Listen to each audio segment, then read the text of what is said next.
আসসালামু আলাইকুম এভরিওয়ান। সকালবেলা আজকে ভাত খাবো। গরম গরম ভাত দেখেন ধুমাতে আছে। রাত্রে ভাত খাই না, সাথে ডিম ভাজা, আরও কিছু নিয়ে যাব আলু ভর্তা।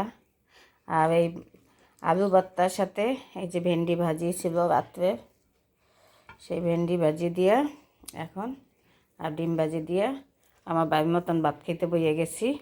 আর আমার মাঝে মাঝে ভাত খেতে মজাই লাগে, গরম গরম ভাত, কিন্তু খাই না, বেশি মোটা হয়ে যেমন দেখে। এই যে গরম বাবা। তাই সবাই ভালো থাকেন আর সবাইকে শুভ সকাল। আলু ভর্তাটা কাঁচামরিচ দিয়ে খাইতে মন চাইছে, কাঁচামরিচ দিয়া। আমার সোনায় লাউ দিছে, সেই লাউটাও গরম করছি। অফিসেও এই খাবারগুলো নিয়ে যাবো আজকে, ডিম ভাজি।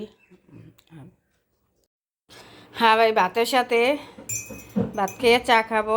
চা তো অবশ্যই রেখে তুই ঠান্ডা হয়ে যাবে। আর কে কে আমার মতন এত ভাত পছন্দ করেন সকালবেলা?